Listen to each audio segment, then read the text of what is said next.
This episode brought to you by Audible. Oh my God, I'm terrified of Mikey.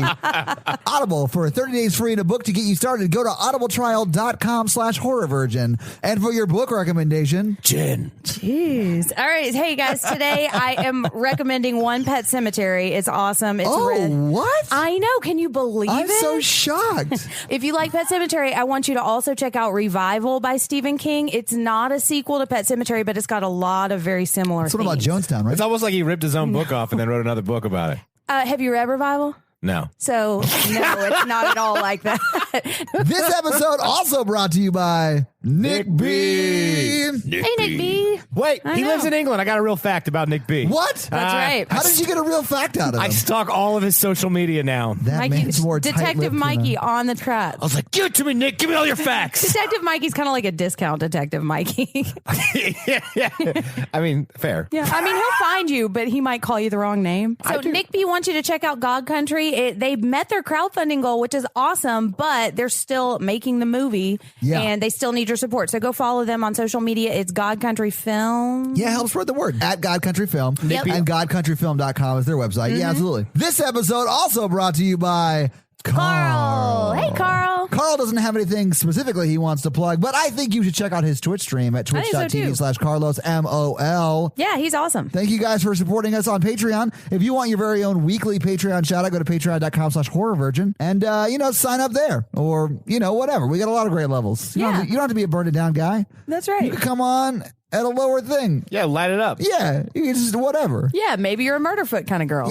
Yeah. So we wanted to start reading 5-star reviews that you guys leave for us. Yes, thank so we you can so shout much out for those of leaving you who are those. supporting the podcast. We really appreciate it. So we're going to have Mikey read one of our most recent 5-star reviews. We actually got a few this week. It was very nice. It was Good awesome. week for us. Yeah. Thank you. We always appreciate it. And I like reading. You like learning to read. For sure. This week's review is a contradiction. 10 out of 10, he says. I know. And he gave us 5 stars. I saw that. 10 out of 10, 5 stars. Pillowman dude says, my brother made me listen to this and now I can't stop. Thanks. Thank We you, appreciate Pillow that. Man. That Thank was you, awesome. Pillowman dude. But Pillowman dude's brother, he's the real dude. hero. Yeah. So if you want us to read your 5-star review, Go make one. yeah, go Be like leave us a Pillowman review. dude. Yeah. Be like Leave us a Pillowman review. dude and or Pillowman's dude brother. Yeah. And if you've already left us a review, make your sibling leave us one too. Yes. Use small words. In case we make Mikey read it. Bring in that music that begins the thingy. You're like purred happily from Parks and Rec. Would you please bring in the music that is the theme?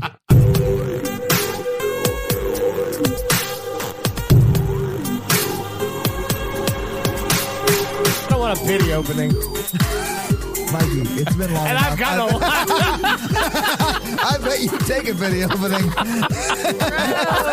Welcome to the Horror Virgin, everybody. We finally got there. That's what Mikey's going to say. It took a lot of pity, but we finally made it happen. Oh, my God. Hey, I'm Jen. Dear Diary. Today was a great day. Oh, I'm Mikey. And I'm your horror virgin, Todd.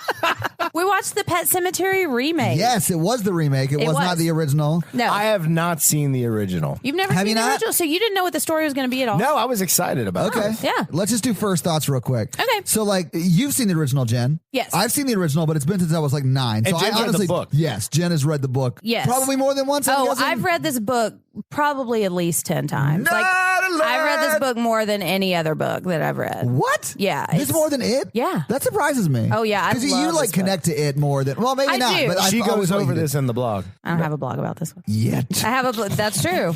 This is the movie that made you scared of scary movies, right, Tom? Well, it was this and The Omen. So I've seen the original, and Yes. it was one of the 2 movies that I watched. I think I was 8 or 9. I can't remember how old I was, Mm-hmm. but I remember the house I was in. I remember what the TV looked like, and I remember it very vividly. And it Yeah. was this and The Omen, and this is the reason I hate scary movies. But I honestly don't remember much of it because it was when I was 9, and I'm 98 right now. So it's been a long time. Yeah, I think I saw the movie before I read the book, and I remember being terrified of the movie. Well, the movie was already out even when we were kids. Exactly. So Yeah, and it was before I was reading books like these. Yeah. But I saw it and it scared the shit out of me. And then I read the book and I love the book. This is in my top 5 favorite of all time books. But since I have had kids, I have not been able to read this book again. And when I was doing my chronological reread, I started it and I knew what was going to happen. And I was like, we'll see. And I got to the page where a certain thing happens and I just could not go any further. We can say what it is. We're going to spoil the movie. Yeah, so. we're going to spoil the movie. Let's just say right now, we're going to spoil the movie and we're going to spoil the book too. And they're different, but we're going to spoil them both. All right, so Mikey, what are your first thoughts on it? I liked the movie up until the end, and then I felt like it really went off the rails. I do feel like it went super off the rails at the end. I have a lot of questions for Jen because Stephen King is known for bad endings, but this ending was so bad, I think it was worse than an ending that he could have come up with. Well, and I do think, and we'll get into this, I'm sure, but I don't remember the original movie Pet Semetary ending, but I certainly don't remember it being this. And I think the book is different too, right? So I'm sure we'll talk about it as we go through it. So yeah. Because I'm also going to call out that Stephen King is not known for bad endings. Stephen King occasionally has endings that people disagree with. Mr. I've only read 7 of his books. You sound so prestigiously nerdy. Because of reading? Todd, he is not known for bad endings. Well, actually, only a certain subset of book readers do not like Stephen King's endings. You've only read 17 books! I probably have only read 17 books total, and that includes like Susie type shit. So yeah, I just don't read books. So let's just get into this fucking movie. Okay, but first let me say I am going to talk a little bit about how the book and the movie are different. Yeah, like we did with It. Like with It, but I'm really only going to make an effort to only talk about the differences when it's essential to us talking about the movie. But just like with It, if you want to really listen to an awesome deep dive into this book, check out the Stephen King cast. He's got a fantastic episode on the book and the original movie. And you should also check out the Losers Club podcast because they have an awesome episode about the book and the movie too. It opens up on where Todd's never going to go again. Oh yeah, for real. So we're over like just tons of woods and lots of trees, and then we see a house on fire, and then we see. Do we? Yeah. Shit, I don't remember that. It looks like a bug because okay. I think your terror caused you to check your phone quite a few times in this movie. Oh yeah, and I was during some very scary moments, and I'll tell you about them when we get there. I was looking into the corner of the theater, not the corner of the screen, the corner of the theater, with my hat pulled way down low. Because you were scared, or because you thought you saw something? Well, no. The corners where the ghosts hide, Todd. I know. Yeah. That's why you got to check out the corners. I know. You got to look at them. So then we see the car, and it's outside of a house, and it's got blood on the windows. Fuck. Okay. This is the beginning? Yeah. This is the credits. The very beginning. And now we know because of what happened at the end, the car door is open and there's blood on it. So we know what happened at the end. And I was really going to try to pretend that thing at the end that we all know is going to happen didn't happen. Oh, when they murdered the 2-year-old? Yeah, but because absolutely. we see this now, I'm still going to pretend that something else happened because that makes me really sad. No, I mean, they definitely killed that kid at the end. I know, but I can pretend that it didn't happen because it didn't happen in the movies. Obviously, I don't want kids to be murdered in any situation, but I realized it was a movie and I didn't like the ending. You didn't want Ellie to die when she came back? Oh, evil kids are different. Yeah. Demonically possessed. Right. Are different. I mean, like kids like in the real world. Yeah, I got you. No, I'm telling you though, it's different. So that was a flash forward then at the beginning. That was a flash forward. Shit, I missed all that. And so we see a bloody scene, and then we fade to white, and we see them driving down the road to their new house, and they're all in the car and they're all happy. They pull up to their new house. And it's like they're moving from Boston to the woods. Right. Why would you do that? It's a very cabiny house, and they're talking about how like they now have this giant wood 50 backyard. acres of woods. Yeah. First off, that's a lot of land. They must be rich. They are. Yeah. Yeah. I mean, he's a doctor, and he's moving to his job is the head doctor at this university medical center. University clinic or whatever. Right. Yeah. Not like Vanderbilt University Medical Center. He kept calling it the clinic, which, I mean, it was on a campus. It's it was a university it's like the clinic medical to center. serve the students of the. I had one of these in my college. It was just a walk-in, mini. Yeah, you would go get penicillin shots all the time. I get it. Like, that makes sense. Brother, no. It's more like, how do you deal with mild depression because people won't talk to you? Yeah, I've been there. I broke my leg. A snake punched me with his face. Did he bite you? No. So anyway, they do arrive at their new house. Their new house. Yeah, It's got a tin roof. I like that. It does. You can hear the rain on it. it's like a barn house. Yeah, so they're moving in, and then we see a big truck that scared the fuck out of Todd. Yeah, and it's the same 5 truck from the times goddamn now. trailer, man. And it scared me again. Well, I saw that in the trailer, and I think I immediately started crying because I thought what happened in the book was going to happen in the movie, and it wrecked me. Well, what happens in the book? But we'll get there. Okay. All right. But this is a cheap jump scare, and there's a few of these. It's cheap, but it's also very ominous. We see 8 trucks in this movie at different times, It's a truck-heavy and movie. they're all speeding. Well, and that's one of the things they talk about in the book a lot is that they're moving onto this busy road and it's just not safe because the trucks go down it. Really you know fast. how in the country roads are real busy. Well, No, it's busy it's like it's a trucking. No, it's a throughway. 2-lane road. That's a 45-mile-per-hour speed limit. At most. Yeah, but if nobody's ever on there and you're a trucker and you got to make it to your place, That's you know. illegal. I'm pretty sure they have governors on their trucks. Usually, they have like Governors? It's all, yeah, Yeah, like- it'll stop you from going too fast. yeah. And they have that number on the back you can call if they're speeding. Do you think they called that number after their child was killed? No, it was covered in her blood. Yeah. We're all going to hell. Not me, though, We're because I all did going not to laugh. Did you hear the record? That I did I'm gonna not come back laugh. with the Pet Semetary and be like, I was there for joking. I've come to take you back to comedy hell. Yeah, all right, sorry. Can we move on? Yeah. All right. So they're talking, and they've moved to Boston. He said They moved from Boston. They moved from Boston. He was like working the night shift in the ER. It looks like they're happy about it. I don't know.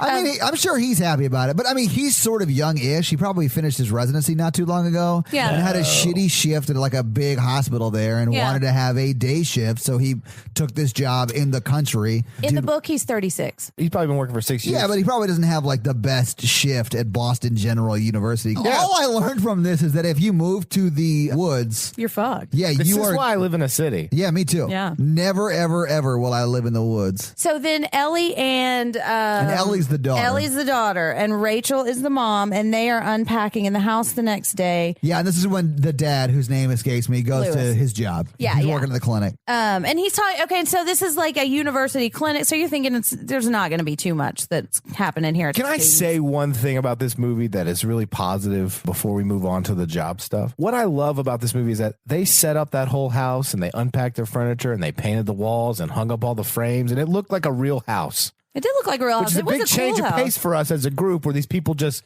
put a poster on top of gray painted walls. And it didn't look like a haunted house, and I was really happy about it. It's not like The Conjuring where there's cracks everywhere and ghosts coming out of them. But yeah, so they're unpacking their boxes, and then they hear noises in the woods, and this is the first clue that they need to get the fuck out of this house. Yeah, Because I there's would have like moved away immediately. exactly because there are creepy kids in masks, like playing the drums and like processing through the woods With a wheelbarrow full with of a dead dog. Yeah. I know. Yeah, that's not something you go investigate further. That's something that No. you walk to your car and you say, okay, I've had enough. And these kids are wearing masks. And not like kid masks, like No. evil masks. Like homemade out of bark animal masks that definitely show that they want to kill you. yeah, exactly.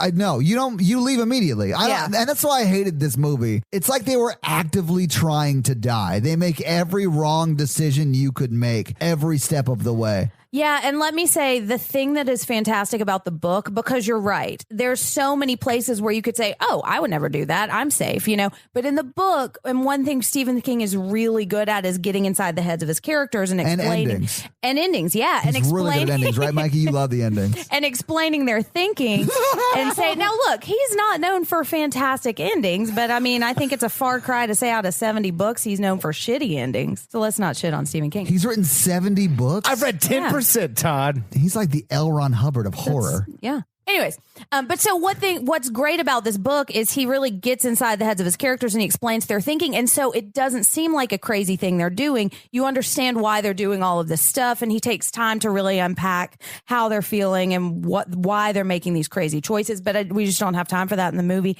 And it's hard to show thought processes in a movie. I actually you know? followed most of their choices and thought processes in the movie up until the last 15 minutes. Like I said, I think it goes off the rails and ruins the rest of the movie. Well, and that is the point where it is completely different. I've heard you talk about this as like, you know, it's dealing with grief of you losing a Yeah. lost child and stuff. And I followed all that and I understand the motivations of the neighbor and the motivations of the dad. And I really understood that until the end. And I was just like, well, the ending ruins that whole metaphor or ruins that whole I don't think it ruins the whole metaphor. No, it didn't ruin it for me. No, I don't think it does either. I hated it, and I thought the ending was stupid, but I understood what the point they were trying to make. Oh, yeah. So they're running through the woods and they're like, okay, let's go back to the house and watch a show because this is creepy as fuck. Well, that's what the mom Rachel says Yeah, to Ellie, she's the like, daughter. let's Yeah. get out The of kids here. with masks have a dead dog in a wheelbarrow. Exactly. Yeah, what are you doing? So they Go left their inside. probably like, get off my property, kids. Get that dead dog off my property. So the kids go to bury their dog in the pet cemetery, right? Yeah, and then they go back inside, and the mom starts unpacking, and she unpacks a picture of Zelda. I didn't know they went back inside. Yeah, okay. they do go back inside because Ellie's looking at a show, and she's watching a show,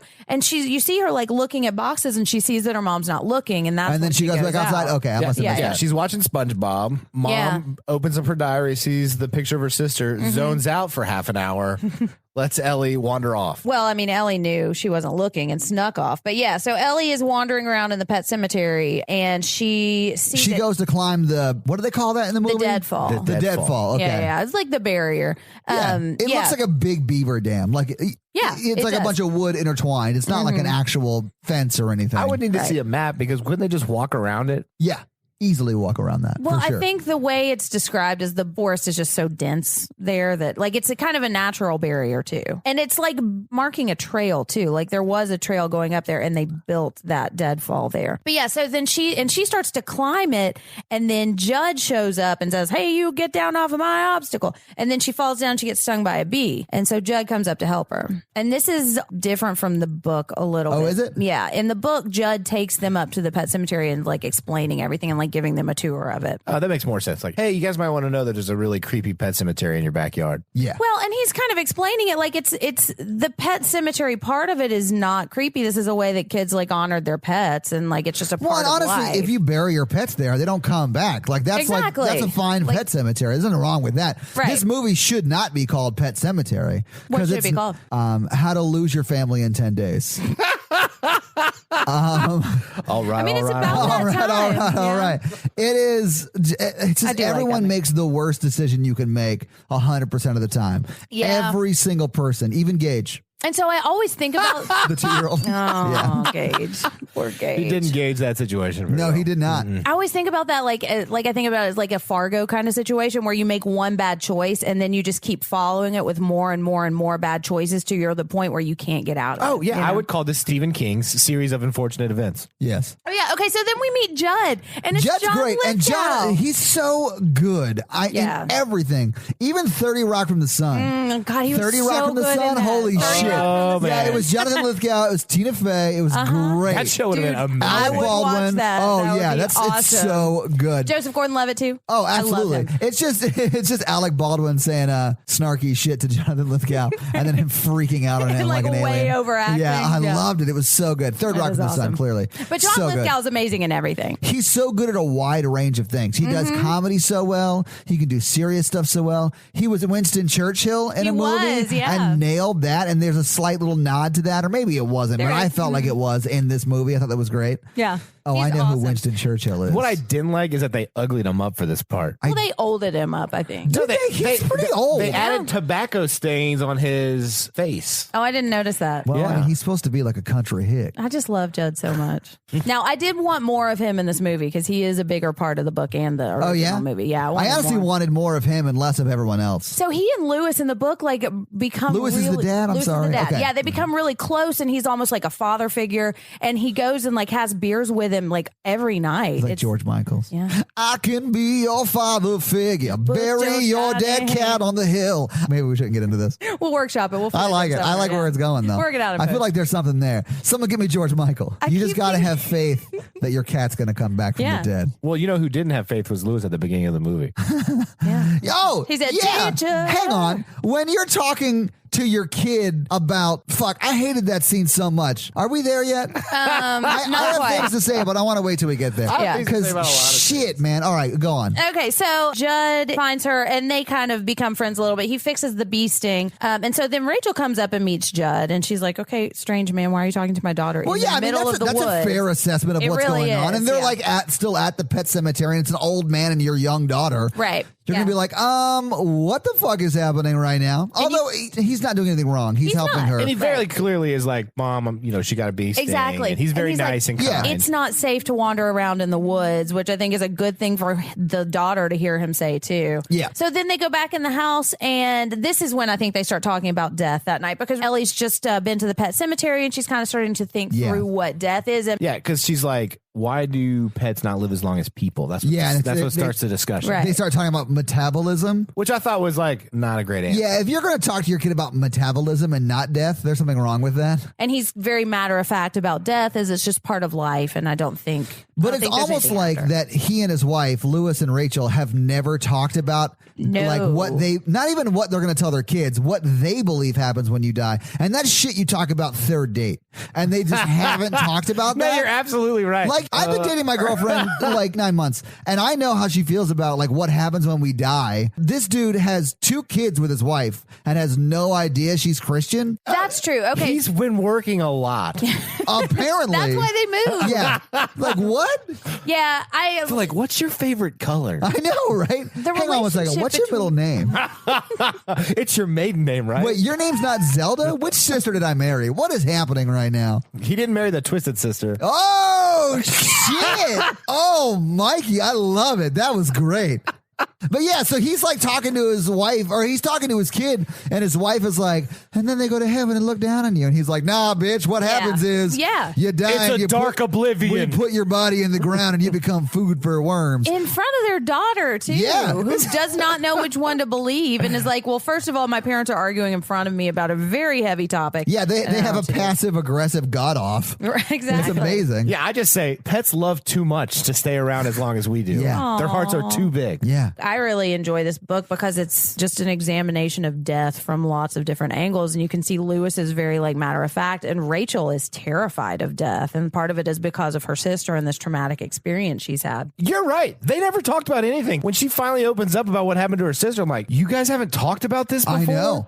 I know. And after one sentence from me, you're going to do it now? Like, I know you're sad about your sister, Winky Blinky. Yeah, don't you think it's time to open up on her? He's like, I know you're sad about your sister, but wouldn't you be happier if we were a boning? Well, and then he says, wouldn't you be happier if you just opened up? And she's clearly really sad about it. And then she just immediately tells him. Yeah, the relationship between the husband and the wife, I did not really I mean, it is nice because we get to see them with their kids and like have that family life. Yeah. But we also get to see them have their first few dates. Exactly. Like, how do you not know some of this stuff? They were married at first sight. I watched that show. And I think she got knocked up on that season. I saw them. I think they were on season 3 of 90 Day Fiance. Their relationship is just terrible in this movie. Yeah. Okay, so they talk to Ellie about death, and then they go back to their room and have their parent conversation. And she's like, what the fuck was that? Why did you say that to our daughter? I wanted to talk to you about that because we're going to tell our daughter that God doesn't exist and there's nothing when you die. Yeah, and now tell me about your sister. Yeah. Open up for once. Why don't you? And then she responds to that by opening up. Here's my sadness. Let's just force that. That'll be great. So we see Zelda, and she's in the bed. And we see baby this is a Rachel. Flashback. We see because Rachel is explaining to her brand new husband that she just met about what happened to her when she was a kid. You have a sister? Right. That may as well have happened at this point in the movie. Right. But yeah, so she's explaining to Lewis what happened, and it flashes back to her as a girl bringing food to Zelda, right? Yes, yeah, like on a going tray. into the room. Because Zelda is bedbound because she's got spinal meningitis, I think is what it is in the book. Is it? But yeah, so and her back is all like bones sticking and her out. shoulder blades are the same. Like she's just hunched over. She's like the Hunchback of Notre Dame. Yeah. But not as lovable. Right. And so Rachel is obviously afraid of her because she's really young, and that's just a scary thing, you know? Yeah. And so she starts to turn, and we see the side of her face only, and then that's it. So okay. He's at the university, and so he's this is like, the next scene, yeah, the next scene, and he's like, okay, you got your bloody nose, and this guy needs a Band-Aid, and then everybody's freaking out and carrying this guy in on a stretcher. I thought this is done pretty impressively because it's a girl that runs in, and she's got blood on her, but she runs in, and she looks like she's fine. Yeah. And then she's like, there's blood everywhere or whatever. Yeah, the truck came out of nowhere. Yeah, that's what it was. And then the next cut is like to them with him on the gurney. I guess Victor Pascal on the gurney. And he looks fucked up. Oh, yeah. Like he's all messed up. Yeah. Just barely alive, but he is still alive. Yeah. Oh, yeah, because one side of his face is like gone. Yeah, and one of them's like, I can see his brain. Oh, and then they show us his brain. Yeah, which, by the way, if I'm on a gurney struggling for life and one of my nurses is like, it's so sick, you can see his brains. Yeah, but I mean, these are like probably student nurses who like expected to have to. It's a real clinic. Well, I know, but like these are also people that are carrying them in from the street. So those people around, and like probably student, like if you're a university nursing student, I would imagine you might do an internship at a clinic or maybe be like a candy striper person. Yeah, but they wouldn't let you go in with the trauma. It was a real nurse. Well, but who else is going to go in with the trauma? He also never got back to trauma. Like he was in a hallway when he died. Exactly. So like, yeah. I understand what he you're asked saying. the nurse to go get O positive blood. That's where she went. They also wouldn't leave him completely alone with this body. Like there would be 12 people in this room, and the point they would have sent one person to go get blood. Yeah, so they're just not set up. Everybody's freaking out. Lewis is alone. He's trying to do compressions. Well, because Victor dies. He does die. Yeah, and he like looks him in the eye, and I can't remember if he says anything before he dies. But then he dies. Then he goes over and he's like stressed out, and then he turns around and Pascal's sitting up and looking at him. Yeah, that scared the fuck out of me. Yeah, this part of the original movie scared the shit out of me. I knew it was going to happen because the lights were flickering, and I'm like, oh, some supernatural type shit's going on. But I don't know if this is supernatural. I don't know if Lewis is just losing his mind because clearly he's dead. Yeah. You know? Yeah, it is. I think it's supernatural. On what level? And why do you think that? I'm not saying you're wrong, but like there's no indication of that anywhere else in the movie. Yeah, there is. There's like 14 indicators of supernatural things going on, but with Pascal. He says the barrier was not meant to be broken. He said, you tried to help me, I'm trying to help you. So he tries to warn him over and over again. So, and he tries to warn the rest of the family. Apparently. Yeah, he's a protective spirit. But why? Why? Why did he tell Lewis really that? hard to like... Sure, but how does he know that Lewis lives on that property and is about to open the barrier? Maybe because he's been to the other side and he sees like the death waiting. Hello from the other side. I liked it. Yeah. Hello. I always sing the Lionel Richie song. Yeah. Is it death you're looking for? I just didn't understand why he was telling Lewis. I didn't understand why it happened in that order. I thought he would do the cat thing first, then the guy tries to warn him like, hey, you're a good guy. Don't fuck around with this stuff. It's very bad. Right. So wait, does Victor go to heaven and then someone from heaven is like, oh, hey, on your way out, will you just deliver this message? No, that's why he only comes every now and then. He's like taking coffee breaks from heaven and going down there and be so like, Victor did go to heaven. Yeah. I mean, I would assume so. I think so. If we are agreeing that heaven exists. But Ellie went to hell? What the fuck did Ellie do? No, I think Ellie, bro. Victor's a ghost. Ellie is like a body possessed by evil. Okay, so Ellie is in heaven. Yeah. Okay, I'm more comfortable with the movie then. I'm not even joking. Like I was like, what the fuck did Ellie do that she went to hell? No, that's not Ellie. That's just somebody taking her body and stuff. And talking. Like that just tells me I'm on board for that. You're an evil thing inside the body of whatever that is. I was like, but was she like baby Hitler? Like why did she go to hell? She's 8. Like what the fuck did she do? No. I think like the body that you bury in the Pet Sematary becomes a vessel now. Right. That makes more sense. I'm more comfortable with that. Okay, so Pascal has warned Lewis, and then Lewis is driving home, and he almost gets hit by a truck. Oh, yeah. This is like the second truck jump scare. Yeah, it's truck shadowing. Oh, it was the worst. And so he's just sitting outside, and I guess Rachel comes out and is like, are you going to come in tonight? And he's like, yeah, I got to tell you the sad story. Well, he was on the porch. Like, he was just trying to decompress after the shitty day he had. She didn't even, like, pull his move. She wasn't like, why don't you open up? Why don't you open up finally? No, she does the exact opposite, which is like, don't tell me anything. Go take a shower. Yeah. Clean this up. I don't want to hear your death story. I've been here all day. I'm taking a break. I had to take care of your evil possessed daughter. Tried to murder me like 4 times. Yeah. He does sort of tell her that he had a rough day at work and someone died. And, In the book, this is his very first day at work, too. Really? Yeah. He's been there for like 20 minutes. And so that's part of why it's so chaotic in the book, too, is because he doesn't even know these people's names yet. You know? Yeah. That's a rough first day at work. I mean, that was a nice thing to do, though. Why couldn't he be like, here are the lotto numbers? And he's like, don't eat that Taco Bell on the way home. It's a mistake.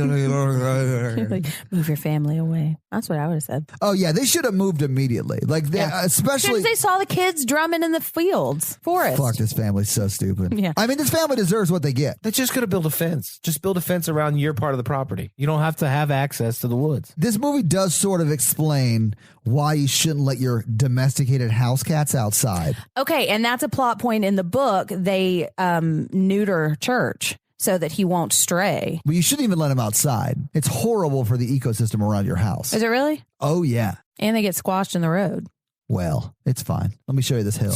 Okay, so now the next time we see Ellie, she's got a little basket and she goes up to Judd's door. Do you think she actually baked these cookies? Nah. No, so she takes these cookies over to Judd's house because he took it, he did the bee sting. Yeah, and just starts wandering around his house, like looking in his gun drawer. That is really shitty. Like this, it kind of is. Ellie does not understand boundaries. So so she breaks into his house. He's sort of fine with it because she has cookies. Right. And they become best friends. They do, yeah. And the next thing we see is him having like family dinner over it. Which I thought was super sweet. Like you do want to meet your neighbors, and he's sort of a lonely old man, but a great dude. Yeah, he is who helps awesome. your daughter out when she was being stupid and climbing a thing and hurt her legs. And then being stupid and breaking into people's houses with guns around. Yeah. Oh and in the book, the families get really tight. So then they're talking about how far back the property line goes. And he's like, it's further back than you'd ever want to go. Exactly. Yeah. Which is right, because that would mean going into the woods at all, which you should never do. No. They should have just sold the logging rights to the woods and cleared it. It goes into that in the book that there's like a dispute over the property rights of the woods because it's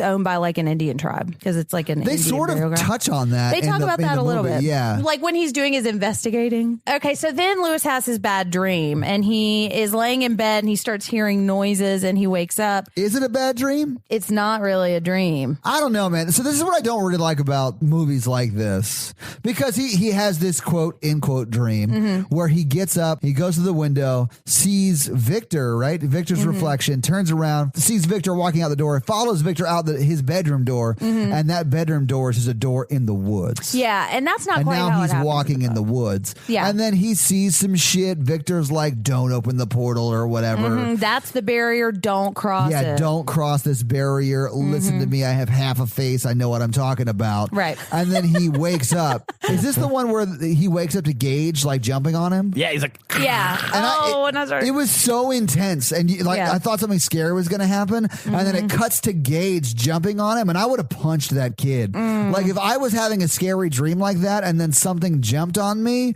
I have been asleep at Natalie's place, and Natalie has a bunch of animals. One of her cats, Stormy, just got in my face. I was asleep, and he wasn't like being mean or anything, but I went, ah! And like yelled, and Stormy was like, what the fuck? And like ran away. I was just being a cat. But he wasn't like pawing at me or anything. His nose touched my nose, and I yelled in his face, awake. Oh, yeah, and that's what happens here, and it made me cry. Well, it didn't make me cry, but it made me tear up a little bit. I would have punched that baby in the face, but not like because I meant to. Right, just because he startled you. Yeah, it was. And you're having a terrifying dream. So, and I think it's meant to be like a sleepwalking thing too, because then he starts to get out of bed and his feet are all muddy. So he decides he wakes up from the woods dream, and then he is like, oh, there's mud on my feet. So he covers his feet back up. What's the end game here? Because when Rachel, his wife, comes back in, he covers his feet up. Like, is he going to get up and like, this is their relationship so also, terrible. why does it matter? Like, she's not going to be like, oh, we having a weird dream where you went out into the forest and you were told not to cross a barrier. She's not going to know any of that shit. No, but he'd be like, I would think I was sleepwalking. I've never done that before. Could you imagine if you were sleepwalking and you woke up in the middle of those woods in the middle of the night too? Like how terrifying that would be. That would be so terrible. But anyway, he should have just told her and watched the sheets. Yeah, this couple needs a heavy dose of honesty in their relationship. But so Pascal was saying, like, you tried to help me, I want to help you. And we do see that, like,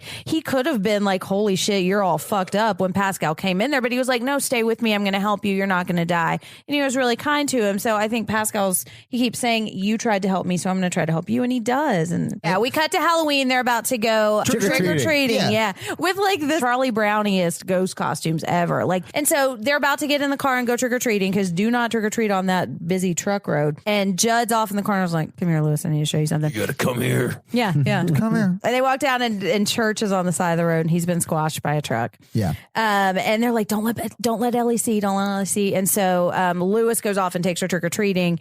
And but Judd's like, come back tonight. We'll take care of it. It'll be fine. Yeah. In the book, this is different. It happens over Thanksgiving weekend, and Lewis is completely by himself in the house, so he doesn't have to really hide anything from them. And he doesn't tell Rachel, so Rachel doesn't know anything about the cat in the book. And I think it's a little more believable that he would want to do this so that Ellie would never know and nobody would know, and he's just trying to correct the situation before they all come back. Yeah, it's sort of like the goldfish died while everyone was away, and he bought a new goldfish. Exactly. Sort of like that. I mean, I realize it's very different because you don't go buy an evil goldfish. Right. But that's sort of what it is. Yeah. But so he does tell tell Rachel what happened. He says Church is dead. And this is when they do start talking about Zelda, and we find out what happened to Zelda. That's my evil Oh my goldfish gosh, impression. I just realized what you were doing. You just kept like looking around weirdly. So Todd's giving a side eye, but also making the little how would glove the evil goldfish come back?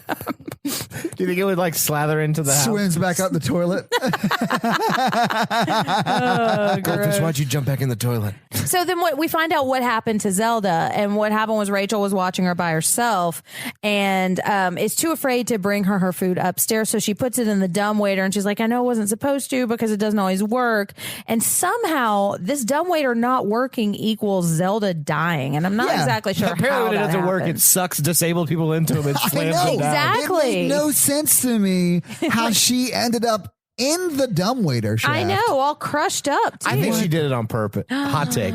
You think Zelda did it on purpose? Yeah. I think Link pushed her. Nailed it. I think he pushed her in there with a lot of Triforce. He triforced her in. Nailed it. She gets like dumbwaiter sucked into the dumbwaiter. And because we hear it goes, She got dropped like a dumb waiter. and then we hear like this. It does sound like the motor in the dumbwaiter goes out, and then It sounds like it gets stuck. And then we hear the ceiling noises, and she's like slumping across the floor. Zelda's trying to get to the food. Like, all those sounds make sense to me. And then she opens her end of the dumbwaiter, I guess. And she's like, where's my bagel bites? And then she just throws herself down. Mom, where's the snack pack? And so I guess she has just fallen into this thing or something. But so Maybe she tripped. I don't know. Like, this makes no sense to me. It kind of doesn't either. And she lands at the bottom of the dumbwaiter, and Rachel, we hear like a thump, and then Rachel opens the door, and we get like a flash of her all like crumpled and like a little like Zelda is foldy thing. absolutely the scariest part of this movie. Yeah, I agree. And I wanted more Zelda. Like, I thought she was going to be a much bigger part. I thought she was going to be terrifying in this movie, and I don't think we saw enough of her. I would have liked more. And there's a scene in the trailer where she's crawling across the floor that was not in the movie. So then he goes over and he's talking to Judd, and they are going to go bury him in the Pet Semetary. And he's about to start digging in just the regular Pet Semetary, and Judd's like, how much do you love your daughter? Or you want your daughter to be happy? Let's go this way. And this is one thing that bugged me because it just came out of nowhere. There's no way that he could actually climb that. Well, no. Okay. In the book, it talks about how like the Force wants you to be able to climb it. So like you find the footholds. But it came out of the blue. It didn't seem like it was building to anything. It was like, here's your spot. And then Judd's like, oh, hold on, let's go that way. You know, there was no build up to it. They're not that upset that the cat's dead first off. And he's like about to bury the cat. And Jed's like, you want to not bury it there? I'd have been like, yeah, let's go this way. Oh, and also the Lewis and Rachel have already fought over whether they're going to tell Ellie that the cat died or not. It's been resolved. I would told the guy, I'd be like, it's midnight. I had this hole here. Well, I got to get things done. Let's get out of here. Sure. I'm not climbing anything to bury the cat. Right. And then going on a 45-minute hike with someone who's almost a stranger deeper into the woods that he knows better than me. I think I'm just too lazy for any of this horror movie stuff to happen to me. Oh, yeah. I definitely am too lazy. I would have been like, you want to hike 3 more miles? I'd be like, no, this is a pet cemetery. This is you and me, and I was burying my dead cat, and you were like, all right, bury him here. I'd be like, word, I'm going to start digging. The second I start digging, that's where that cat's going. Yeah. And if you were like, hey, bury him a different spot in the same cemetery, I'd be like, no, I'm already working on this hole. We're going to use this one. But if you were like, hey, let's hike for another 3 miles, I'd be like, fuck you, Mikey. Right. I'm burying this bitch here, and we're going back home. I'm like, I know a really good spot for your cat 4 miles from here. Yeah, I have to climb over what? We have to go through a swamp. No, I'm out. It makes sense in the book. You love your daughter. But like the cat's dead. Like I got stuff to do, man. Yeah, exactly. We can always get a new cat. And so they're walking through the woods, and this is one of the creepiest parts of the book too. And I think they did a good job of it in the movie. Like I think it was scary when they were walking through. So then they get to the top of the hill or whatever. They get to the steps, and they're walking up these stone steps to the top of the hill, and it's the Micmac burial ground that they get to. Really? Mm-hmm, that's what it's called. They cross through Paddywhack and they get to Micmac. Nailed it. And then they give a cat a bone. Yeah. So they're up at the top, and it's got like, you see all these, what they're called cairns, which are like kind of tombstones just with rocks stacked on it, and says, okay, here's where you bury your cat. Here you go. Go ahead. You have to do it yourself. I can't help you.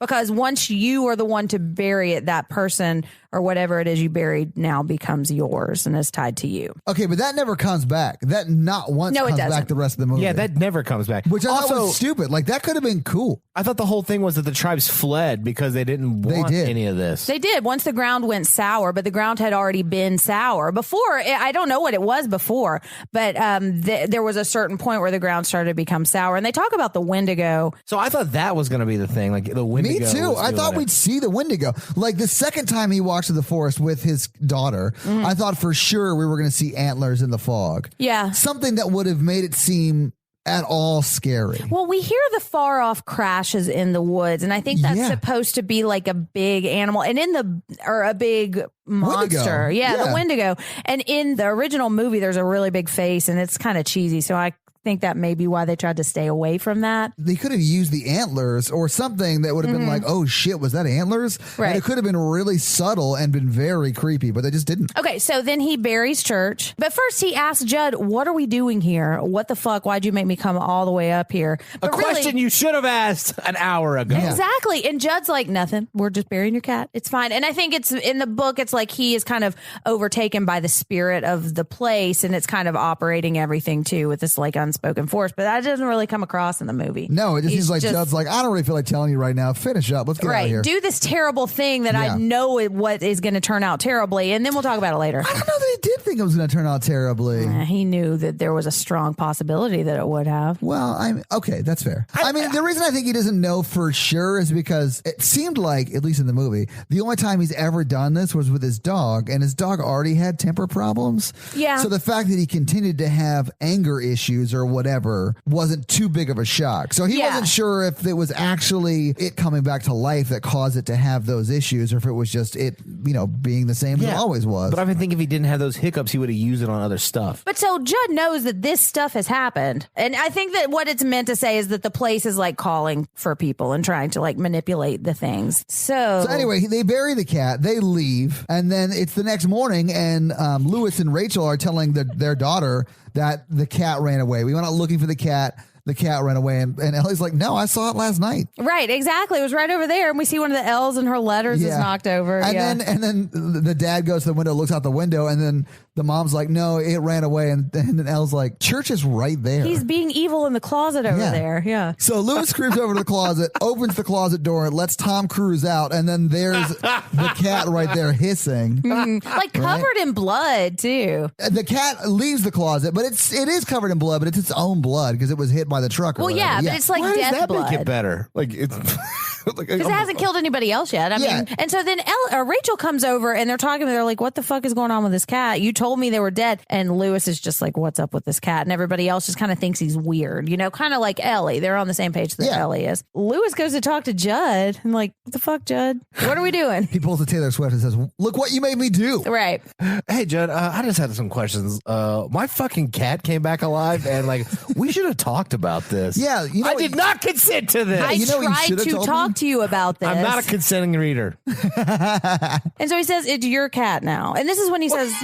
He does say that like that, but that's the only time he references if you bury it there, it's yours. Right. That never comes back. So I think it's about time for me to introduce the metaphor I got from this movie. Okay. Which is dating, which is the pet cemetery is where you put exes down. But if you cross that barrier and you text them in the stone, nothing good happens. And they're tethered to you. Some relationships are better off dead. Yeah.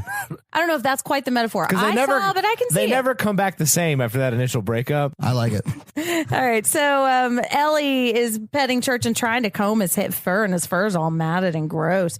And she's like, I don't like this cat anymore. He's stinky. And he tries to scratch the shit out of my arm for just caring for him. Well, no, it's because he's got like tangles in his fur. Yeah. And from she's his, trying to like get him blood. out, and he gets sick of it. And he's like, he just scratches the shit out of her arm. Yeah. But she's like, I'm not into this cat anymore. They should have just taken this cat to the groomers. She doesn't want Church around anymore. She just closed the door so he doesn't come back in. And then Ellie doesn't want him back in. Right. And so then they are hooking up on the bed, and Church is just like tearing the shit out of this dead bird on the bed. It's not quite dead. It's on its way to being dead, but yeah. Right. And so they freak out. They go clean up the bird. Doesn't Church attack Gabe at some point? It's in the crib, and Gage is screaming about it. Yeah, it's like on top of Gage in the crib. Yeah, I think that's was pretty Gage soon. bloody at all? I don't think so. I couldn't tell, but cat scratch fever. Yeah. Okay, so he goes down into the basement. This is where we see Victor again, right? Yeah, Victor. We see Victor, yeah. Yo, your family's about to die. Yeah. Try not to do this. Him, don't do this. Hey, spoiler alert for 30 minutes later in this movie, but you're all about to die. Yeah, he says the destruction of everything you love is very close. And in the book, he says this before he has buried the cat in the pet cemetery. And so there was still a chance to turn it around. And I'm not sure why they put it second. Because at this point, I think at that point you could have just killed the cat and forgot about it. Now, and then it would have been fine. But Corey and I were talking about this on the way home, because do you think if he had killed the cat, because there's a point where he is going to kill Church and he doesn't, and he just drives him off into the woods. Yeah. Do you think that it would have all turned around? I don't know. I think you have a lot of options because there's more than one way to skin a cat. I do. And the cat has 9 lives too. I do think, yes, they should have killed the cat and built a fence, and or killed the cat, burned down the house and moved. Yeah. Because at this point we've also, like, the house is also sort of haunted because Rachel is seeing Zelda. She's seeing Zelda or hearing Zelda. And the bathroom scene where she opens the medicine cabinet and it's the dumbwaiter and then Zelda is like a vanity mirror jump scare. Like that fucking messed me up. But at that point you just grab all your kids and burn the house down and move back to Boston. There's no reason to live there anymore. Like I could never go back in that house again if that happened. Yeah. I don't understand this movie. This is why I hate movies like this. It's 100% of the people in these movies do the worst thing you could do 100% of the time. Yeah, there are a couple of things in this movie that I'm like, what the fuck? Okay, so he's walking in, and it's another one of the sleepwalking scenes, and he notices that he's on the road, and he almost gets hit by a truck. So more foreshadowing. Truck shadowing, as you said earlier. Yes, pardon me. And so this is when we see the Zelda flashback that you were just talking about, Zelda and the dumbwaiter and the medicine I hated cabinet. that scene. So it was super scary. But it's like, this house reminds me of, do you remember my sister Zelda? Yeah. He's like, who? This? You had a sister? Yeah, she What's actually your middle died name? in the wall when I was growing up. Did I not tell you this? Yeah. This is why I don't want to live in a house with walls. Let's move to the 13 Ghost house. Nice. That's the only logical solution. Exactly. She's crawling around upstairs. I don't want to go up there. I'm going to sit it up in the elevator. And you're like, all right. So Rachel's like, I don't want to live here anymore. Rachel and Ellie. And Lewis is like, nope, we can still make this work. We can still turn it around. Just like your arm that's all scratched up, it's going to get better. That's right. That's what he says. Yeah, to Ellie. And then we see some pictures, and Gage has drawn a picture of Pascal. He drew the stick figure guy with the blood all in his hair. All over, yeah. It's because no one else has been watching Gage the whole movie, so I'm glad Pascal's been haunting him. So at least there's some adult around. Somebody's watching him, yeah. Okay, so then Judd and Lewis are talking about the Wendigo, and we've talked about that a little bit, but Judd's telling him about his dog that he buried up there and came back and was all mean. And this is when Judd's like, I really shouldn't have taken you up there. I feel bad. I shouldn't have done this. And yes, Judd, you should not have done that. So Lewis was going to put him down and couldn't make himself do it. And was trying to. And that's when, and we see this again with his daughter later. Like when he's about to inject the cat Church, that it becomes like poor cute little kitty Church. Yeah. Please don't kill me. Poor purry me. And then instead of killing him, he just drives him to like a state park or whatever. Yeah, and just lets good luck, him out. buddy. Yeah, and then we see Church is not happy. I would have about buried that. it alive in the crate. All right, cool. But if you bury him in the pet cemetery, it would just come back alive again. No, but the actual pet cemetery. Oh, the actual. Yeah, I mean, that would be a cruel thing to do, but he's also an evil cat. So, and on the cross, I'd say 7 lives left. It would just be 9, 8, 7. Okay, so then it's the birthday party. Yeah. It's Ellie's birthday party, and it's like in April Fool's Day, it's like the saddest birthday party with a bunch of adults, and Ellie's really sad. I don't know. There actually are some kids there, but you're right. It is mainly adults. But she's only 9. They invited family. Yeah, and they've just moved. Like, she doesn't know too many people around, too. Yeah, but she's sad because Church is gone now, and she thinks that Church is mad because she said she didn't want him to come into her room anymore, which made me feel sad. And so then they're playing some blindfold game. Tag, I guess. But like Lewis blindfolds himself. They're playing the game from The Conjuring. Yeah. Yeah, he's turning around with the blindfold and they're clapping from the road. And I mean, they're just playing tag, really. But he's blindfolded. He is blindfolded. They're playing Conjuring game difficulty times 2.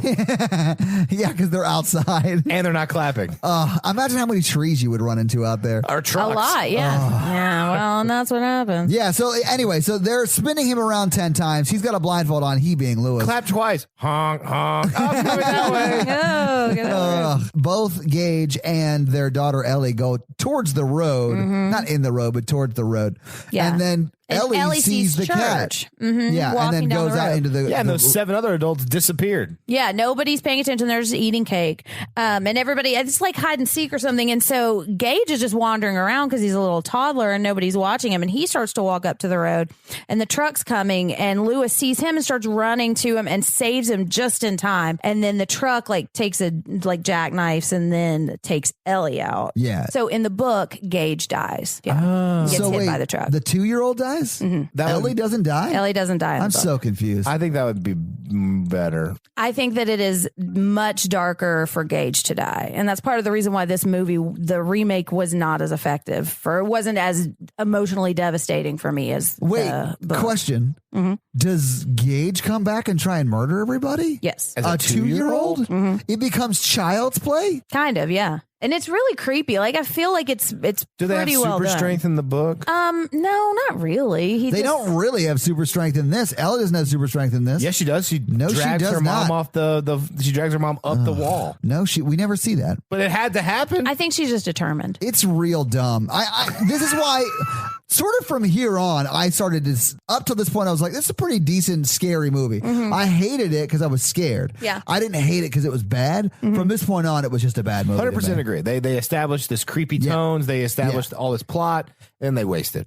I actually kind of thought it was slow up to this point. I was like, I need some more stuff to happen. I don't hate that they made this change because I think they just did something different, and I kind of like that. And I feel like they did something different and went with it. I like the story of the book better, but also I didn't want to watch Gage die again, so I'm happy that it wasn't Gage because I think it's easier to watch an 8-year-old die than a 2-year-old. I don't think that matters to me. It's super sad either way. It is, yeah. But, I don't know. I think there's just so much more care and supervision that a 2-year-old needs, and it's so much easier to blame yourself. So they don't go into a road and get hit by a truck. Well, but 8-year-olds that would 1,000% be the parents' fault. Oh yeah, yeah. I mean, it's believable that an 8-year-old would be wandering away too, but a 2-year-old, you have to be watching. Once they're walking like that and they can't really reason, you have to be right next to them all the time. So I just can't imagine the amount of guilt you would have for that. Oh yeah, maybe. It's not the end of the movie. Like, you have to go through the grief of the parents too, and that's even worse than the death. I think it's just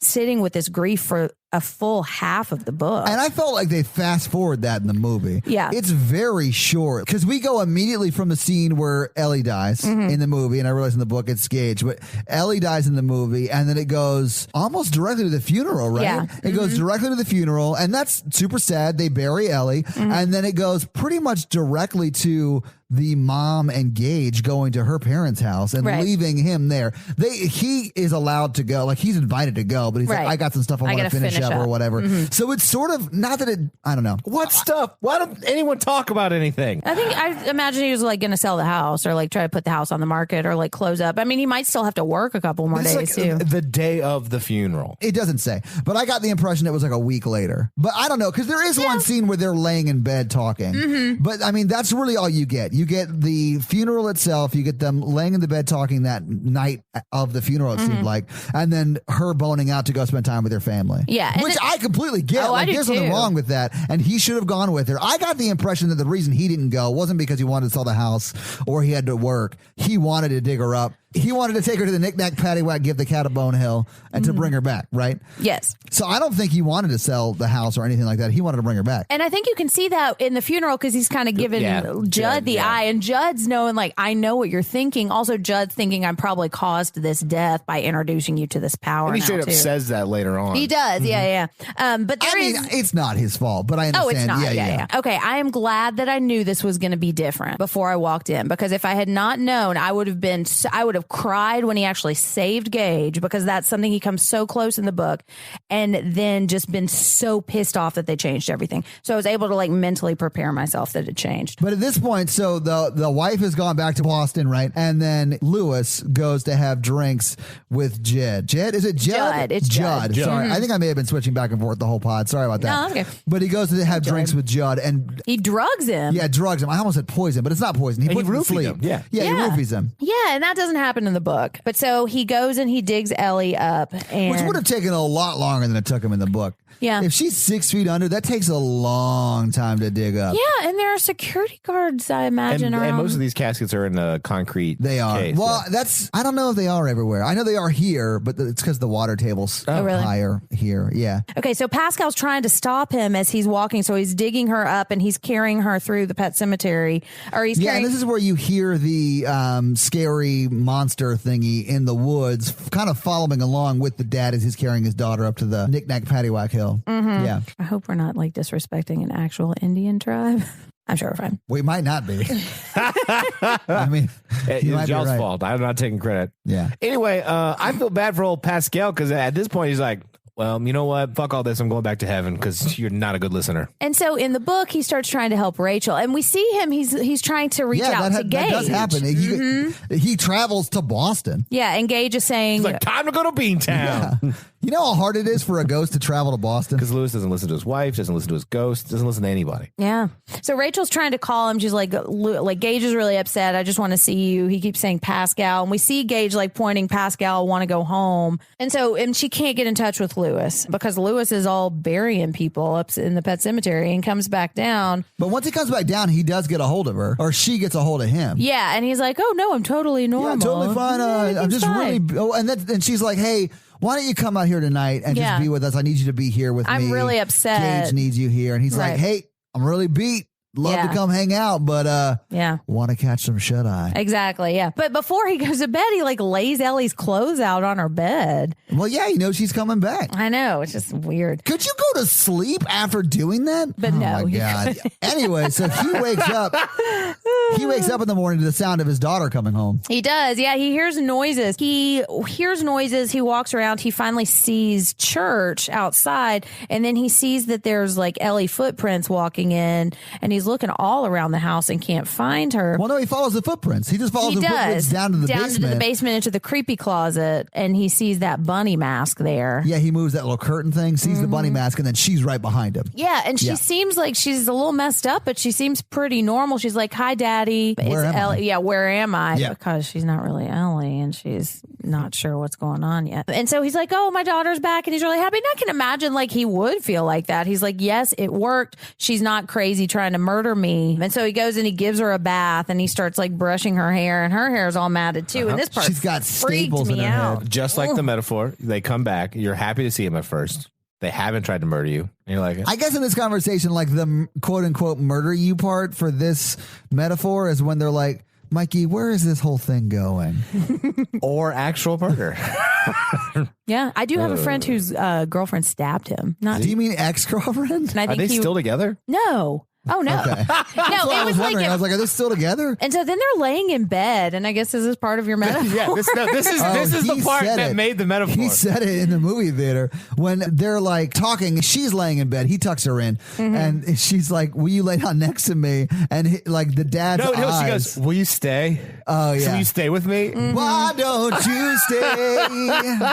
Yeah. And so he lays down, has a tear run down his cheek, and he looks scared to death. And I was like, been there, bro. I heard you say that. That was so funny.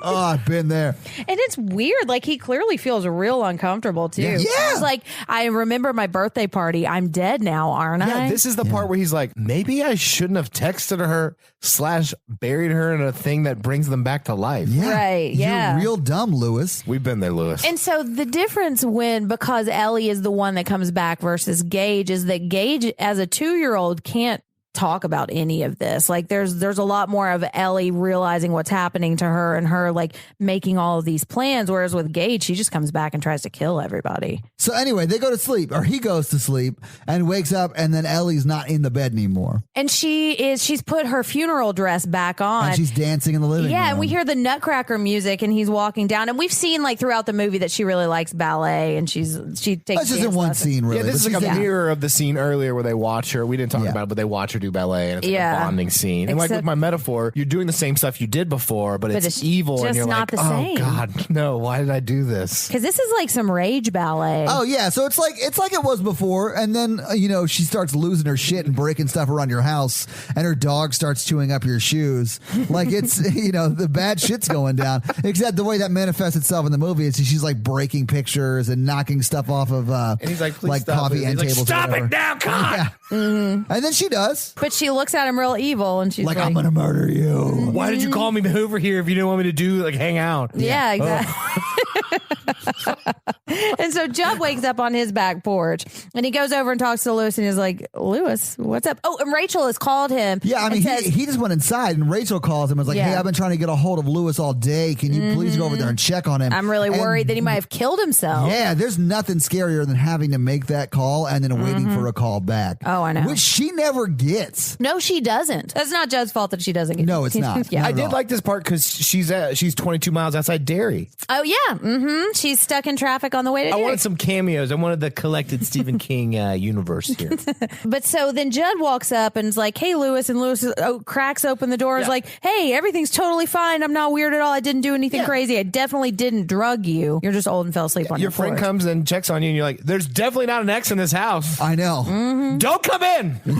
So he sees that his fingers are all bloody. And he also says, that's not the metaphor. Yeah, don't go there. He also says, I'm waiting for a call from Rachel, which Judd knows he's lying because he knows Rachel just said, I've been trying to call him all morning. Right. And he looks at him and he's like, Lewis, what did you do? Yeah. There's still time to turn this back. I felt bad for Judd. Because as much as he did really set the whole thing in motion, like he didn't mean any harm. No, he was trying to help. He was. He knows it's going down, though, because he immediately runs back to his place and gets his gun. But before that, he sees Ellie up in the window. Oh, yeah. And she sees that he sees her, too. So now they know. And so she goes to grab the scalpel. Mm-hmm. And what's the first thing a controlling X does? Isolates you from your friend who knows she's bad news. Yeah. So he goes and grabs his gun, then she jumps on the roof? I think it's maybe church that's on the roof, but I think what it's supposed to be is like the noises that Rachel heard on the roof, like the roof noises repeat. And but it makes more sense if it's church. It does, because church is actually upstairs, and she's not upstairs. She's not. So Judd goes upstairs, and he's like, I know you're up here or whatever, and she's not. But the cat is. Yeah. So he checks the upstairs, starts to go downstairs. Well, hold on. But first, they show his foot right next to the bed with his heel exposed. And if you've seen the original movie, there's that famous scene where he scalpels the shit out of his Achilles tendon right next to the bed. And so they show that, and then he kicks the bed out of the way, and there's no scalpeling. But he walks downstairs, and that's when he gets his heel scalpeled. This is why you shouldn't wear Crocs. Full stop. You shouldn't wear Crocs. I had a Croc phase. They are comfortable, but they're ugly. I broke mine falling downstairs in college. So he gets stabbed in the Achilles tendon. It's severed. He falls down and drops the gun. Yeah, and it's like I think he gets off a couple of shots. I think he gets off one shot, but it's nowhere close to her. Right, it's just like a panic shot in the ceiling. You think Lewis would have heard a gunshot? I don't know. I think he was trapped in a sadness psychosis too. But so she's got the bunny mask over her face, and then she pulls it up, and it's his wife's face, and we've never seen her before, but we know it's not her. And he's talking and she's like, "Oh no, not my Norma. You're not my Norma." Right? And she's like, "Norma sucking dicks in hell" or something like that. I don't think she said that. No, that's what they say in The Exorcist. No, this is back of my metaphor. Lord, that sounds a lot like Mikey's metaphor. But he does say Norma's in hell and you'll be there soon too. Yeah. I don't think she said it was your fault Norma died and you didn't care for her enough. And he's like, that's not true. It wasn't true in the book. He's got 3 good appendages. He could have fought off a 9-year-old. Yeah. Could have kicked her in the chest, grabbed the gun, shot her in the fucking face, end of movie. But everyone makes stupid decisions in this movie. But she did cut basically his foot halfway off. That's true. No, and I agree. That foot is out of commission. And he's elderlyed up here, so... Whatever, man. I could have beat the shit out of this kid. That's what made me think the kid probably had some special demon powers. It doesn't. I mean, I firmly believe it doesn't have superpowers. It is a demon, so it may be smarter than an average 9-year-old, but it has a 9-year-old's body. No, because it had to drag the mom's body up the deadfall. We never see that. We don't. But it happened. It happened. The mom got buried. Well, in the book, it talks about how if the power wanted you to get over the deadfall, it would help you get there. I think, Mikey, it's dumb. but I don't think she has superhuman strength because when she's fighting the mom blocks the door and it takes her 45 minutes to break down that little when she door thing. Cuts the dad's throat. He's struggling holding her arm back. I don't think that she has superhuman strength. What I think she has is that she is possessed by an entity that doesn't feel fear and pain the way a normal child would, so doesn't back off as quickly. And I also think it doesn't really matter. It doesn't take me out of the story. No, because at this point it's off the rails. It's very quick. It's off the rails. It feels like they ran out of money and they were like, shit, we can only shoot 15 more minutes. We got to wrap this shit up. No, I think what it was they were like, shit, I want to do something different. Let's just go in a totally different direction and go bonkers. Yeah, I could see arguments for that. So she just stabs the fuck out of stabs the fuck out of Judd with a scalpel. He's like, wait, you were looking for Jeff this whole time. That's not me. No, he's getting stabbed. He's like, y'all should have got back together. And then Lewis just wakes up. He's like, oh, where's my dead daughter? I think they're bad parents. But at this point, this is when his wife gets home. Yeah, they're she gets definitely home. Bad parents. Well, he's definitely a bad parent. You didn't babysit your 9-year-old daughter first, and you're not going to babysit the zombie version of your daughter either? Mistakes were made, Mike. Well, okay. So Rachel and Gage get home, and this is where I do think that Rachel made a big mistake. And so Rachel coming home? No, hold on. We'll get to it. So Rachel and Gage are there and they're hugging Lewis. And then Ellie starts walking over and she's like. And Lewis is just trying to play it cool. Exactly. Hug your daughter. This is her new life now. And Rachel, I think she's really trying to. And she's like, there's part of her that's like, oh, my daughter is alive. But also the bigger part of her is horrified. This isn't my daughter. And she can tell right away it's not. Right. And she doesn't want to hug her. She bones out. She goes up to her room and locks the door. I know. And that's the fatal mistake that she makes. Yeah. Because your dead daughter's fucking come back to life. Your stuff is already at your parents' house. You have a place to stay. All of those details are already worked out. Get the fuck out of the house. Even if you have a pact, if you see your daughter who is dead back to life and your husband is obviously not well. Right. There are no barriers that would tell you stay in this house. No. Yeah. So he takes him back upstairs and puts her down in the crib. I start to just really fear for Gage at this point. Well, he's the last one to die.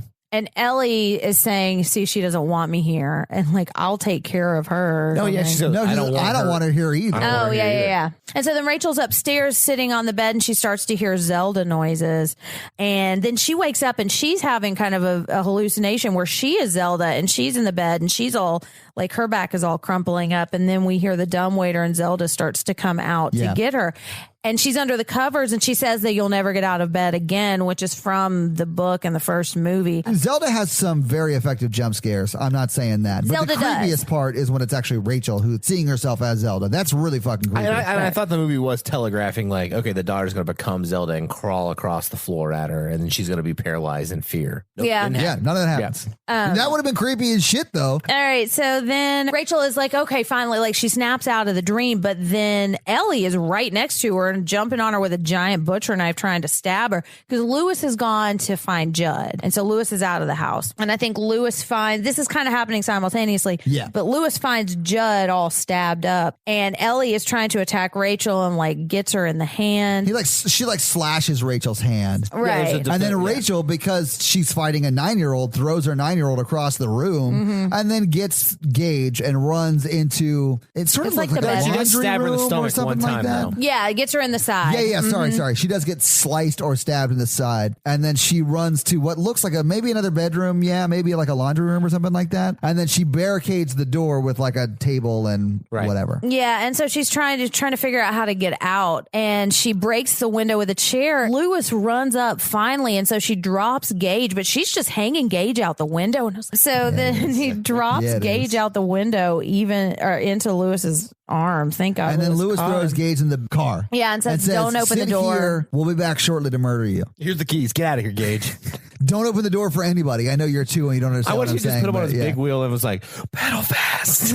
Oh, pedal and don't look back. Right after she drops Gage, she gets stabbed from behind in the back. Her daughter stabs her in the back. And twists the knife. Yeah, and just having that creepy smile the whole time. Yeah. And so they're sitting down next to each other and she's still got the knife in her side and is just kind of stabbing her a little bit. And she's like, it's your fault I died. You weren't watching me. You're a terrible mom. True. All true. Yeah. She's like, I'm not your mom. You're not my kid. And I like that she said that. She was like, fuck you, no, demon. I did can't do this. Yeah. And so don't call me mommy. Yeah. You're my daughter is dead. I like this scene. I did too. And what I think is interesting about this is because she's the one that's been so afraid of death and had the biggest problems with death, but she's the one who's able to accept it when it actually happens. And Lewis, who seems okay with death until he's actually faced with it, is the one who can't handle it and fucks everything up trying to take it back. Because he's real stupid. Yeah, so she just takes the knife out and stabs her again. Is like, well, you'll see your daughter in hell real soon. Some people are better with breakups than other people. How does Lewis get up there? Does he just run in the door and then kick her out? Yeah, he runs up there and finds her, and then she's like, don't bury me up there, don't bury me up there. Yeah, but what happens to his daughter at this point? Ellie knocks him out with a thing. And then drags the mom up into the pet cemetery. Anyway, Lewis goes into Pet Semetary. Yeah. And starts to have a conversation with his psycho daughter.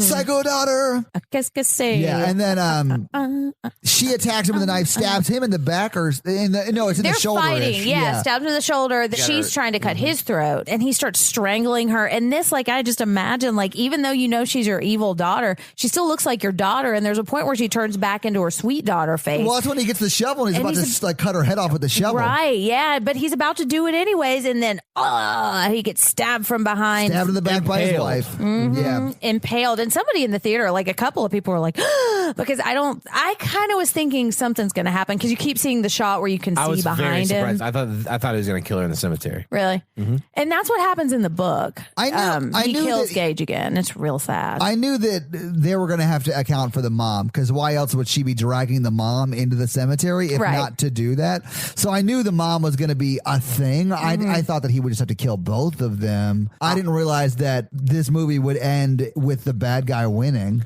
Yeah, I thought either he was going to die killing them, and then they would all be dead except Gage. Right. Or he lives and goes and stays with Gage. Yeah. And then pins it all on the mom. So what happens is the like mom... a good husband. State Farm is there. So the mom kills the dad and impales him from the back with like a cross from one of the gravestones, and they both drag him back up. I mean, we don't really see that. The next thing we see is just that all three of them walking back to the car, and then they kill Gage, and that's the movie. Yeah, and that's as much as I want to talk about that, because that really upsets me. Well, I mean, in truth, we don't see them kill Gage. We don't. But that is, from the very beginning, we see the house on fire, and they have just set Judd's house on fire, and you see the dad carrying a gas can, walking back to the car, and we know from the beginning that the car door was open, there was blood on the car door, and Gage was in the car. So they kill Gage. We just don't see them kill Gage. I'm going to pretend that they don't. But also, this is the world's slowest zombie outbreak, because the zombies have to drag them back over 50 acres of woods. Okay, so that's the movie. It is the movie. Okay, so the way the book ends. Yes, please. Because I hated how this movie ended. Yeah, I hated it too. It ruined the whole movie real for bad. me. It ruined the whole movie for me. So the way the book ends is, so he's killed Judd, and Lewis realizes that Gage is... When you say he's killed Judd, you mean Gage kills Judd? Okay. Yeah. Sorry, I don't know. I haven't read the book. Well, and because he's sure, like he Achilles tendons him, and then he falls down and he slits his throat with that sort of makes sense. Yeah, I mean, that's what happens in the movie. And so in the book, Rachel has come back but left Ellie with her parents. So it's just Rachel that comes back. Gage kills Rachel, and then Lewis kills Gage because he realizes that this isn't working. And so he, like the syringe that he was going to do with the cat, he kills Gage. But then he realizes that Rachel has died, and he is like, oh, it's going to be different this time because it happened so soon after you died. And he convinces himself that it's going to be different. So he buries Rachel in the pet cemetery. What? And he's just sitting in his kitchen, and the very last thing is her coming back in. Oh, man. I hated the movie, but that's not a surprise because I hate all the movies. I thought it was an effectively scary movie up until it went off the rails for me. And then I was just like, oh, I want all of these people to die because they're making the worst decisions you could possibly make. And then they all die, and I'm like, oh, cool. Now we're going to end the movie with a 2-year-old getting murdered by his parents. So cool. That's great. This is fun. Let's go record an episode on this super hell of a down note. Anyway, I hated the movie. Mikey? Back to me. I think I also did not like the movie. It worked for me up until... Yeah, I mean, I think it was scary. I do think it... Yeah. I think it had a really creepy vibe, and I liked it, and then it kind of went off the rails. I did not like the ending, because to me, one of the things I love about horror is that, I feel like they're good metaphors, because there's like a good quote, like, monsters exist, and horror's point is not that monsters can get you, but that you can defeat your monsters or whatever, and you can defeat the horrors. And I don't like it when like the whole family just comes back to kill the 2-year-old. And it just, to me, it just seemed like, well, what was the point of all this? No one learned any lessons. They're all still bad parents. It's so dumb. Jen, final thoughts? I kind of liked it surprisingly because it's so different from the book. And when I found out it was this different, I thought I was going to hate it. I was really pissed off when I found out in the trailer that they killed Ellie instead of Gage, although partly glad because I didn't have to watch Gage die. But it was true to the tone. I like it. I don't love it. The book is amazing. And yeah, kind of what I was saying. Like, it fit the tone. I do like that they went for it. I kind of like that it went off the rails at the end because it was so faithful to the book for a long time that I felt like it was slow and I kept wanting something more to happen or for it to speed up a little bit. And I feel like I enjoy it in the book because I get so much more backstory and so much more in the heads, but I just wanted it to speed up. So when it went off the rails, I was like, okay, yeah, we're finally getting to some like shit happening, you know? All right. There's no box office because it just came out like tonight. I will say it was not as full as I thought it was going to be. No, this movie's not going to do well. I don't think it's going to do well. Yeah, this is not going to do well. Everybody coming out of South by Southwest was freaking out about this movie too, though. Like, it almost got more buzz than us did from South by Southwest. I didn't feel like there was a lot of buzz going into this. I thought, well, after South by Southwest it was, but then it kind of slowed down a little bit. But yeah, I don't know. I'll be interested to see how it does. Let's do some Gen Fun Facts, though. Gen Fun Facts. Okay, so depending on how much money it makes, they're talking about making a prequel to it. Part of me wants one and part of me doesn't. Like, I love this story enough that I kind of just want them to leave it alone. I just want a prequel about the bull. I mean, I'd watch the bull prequel I love for that sure. bull. I know. I can't put him down, but he's murdering half the that town. farmer love the bull that he has to bury the bull up? Oh, he was fucking that bull. Jeez, no, man, gross. that bull was like Babe from the movie Babe. That'll do, bull. I won't let you die. And then like he goes and kills like 40 townspeople. He's like, it's like set in like 1915. Well, and I've heard that it's going to be like a mini series or something, but I don't know if it's actually going to happen. I just think he was talking about it. I don't really want a prequel. I wasn't thrilled when I found out this was going to be remade, but I thought they did a pretty good job with it. So who knows? So I have an uplifting fun fact. So there were 5 cat actors that played Church in this movie, and they were all rescues. And only 4 of them actually ended up in the movie because one was scared when he got on set, so he had to drop out of the production. That would be me.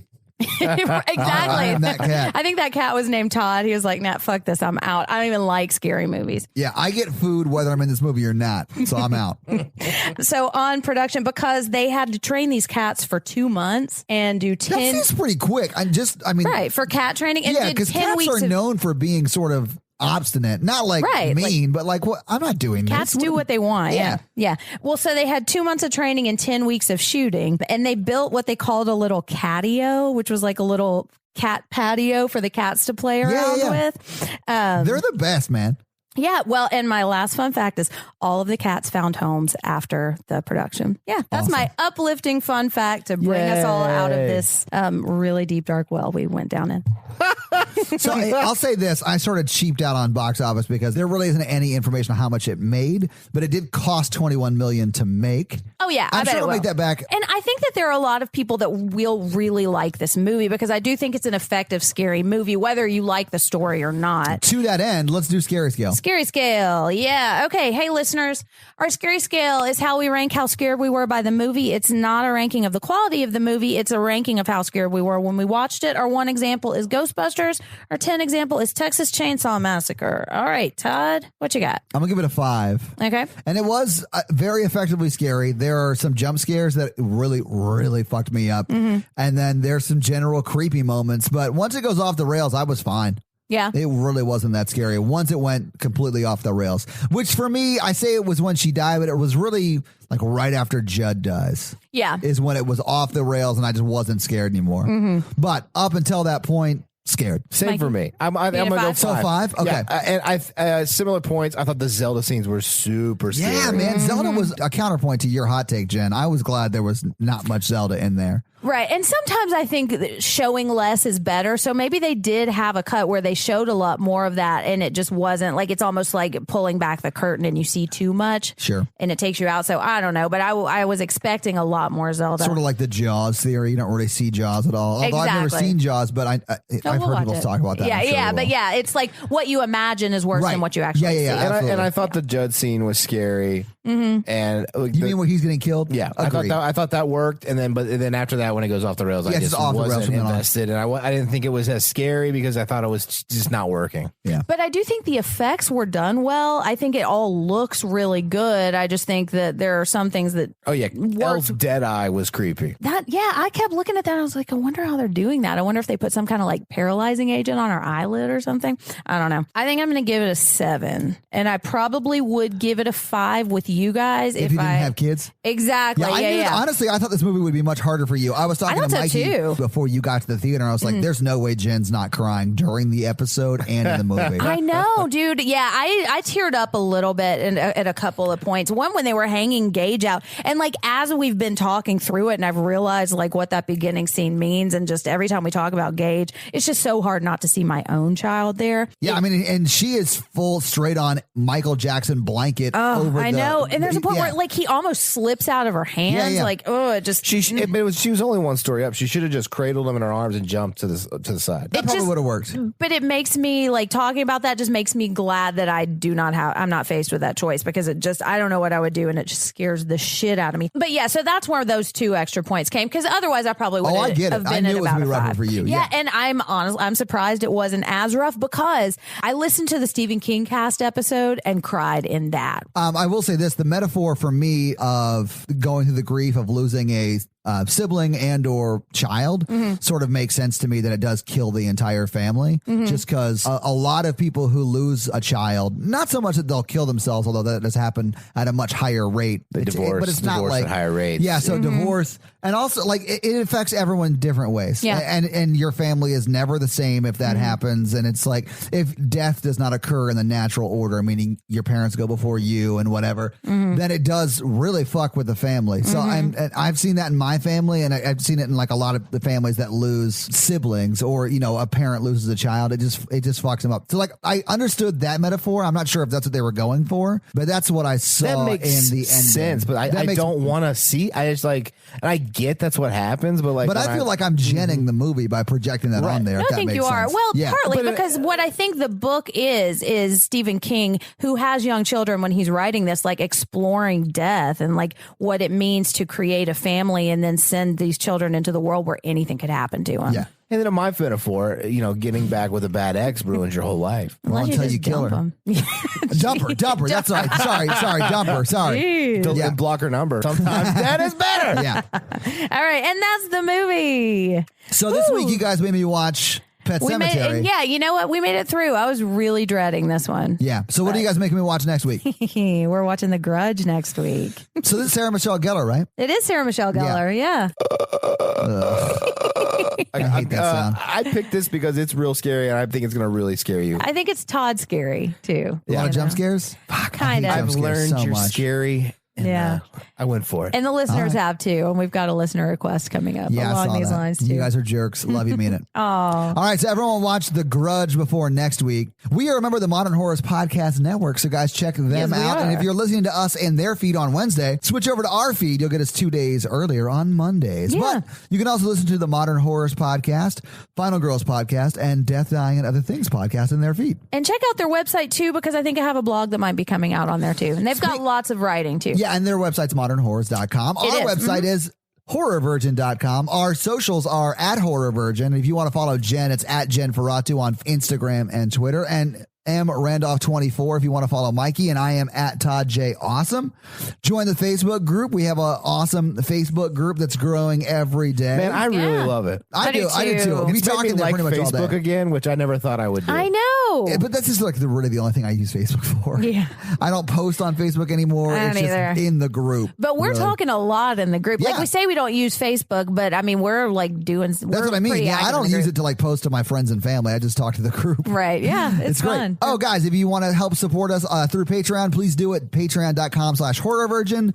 We appreciate all you guys doing that. That's definitely doing extra. We appreciate you guys who support the show by listening to it and just talking to your friends, family, and coworkers about it. That is an awesome way to support us. So thank you for that. Yeah, absolutely. But thank you also to all of our awesome patrons. And if you're interested in that, there's lots of great content at all the levels. Yeah, absolutely. Yeah. So we just did an interview with Leslie Vernon. And exactly. Be, and everyone on Patreon can hear that. Yeah, everyone on Patreon gets to vote on our listener requests too. Yeah. Working on maybe some possible new content for it too. Yeah, if you have any suggestions for new content, yeah, absolutely. We're always open to new suggestions for the Patreon. All right, so that's going to be it for us, guys. Thank you so much for going down this deep dark hole with us.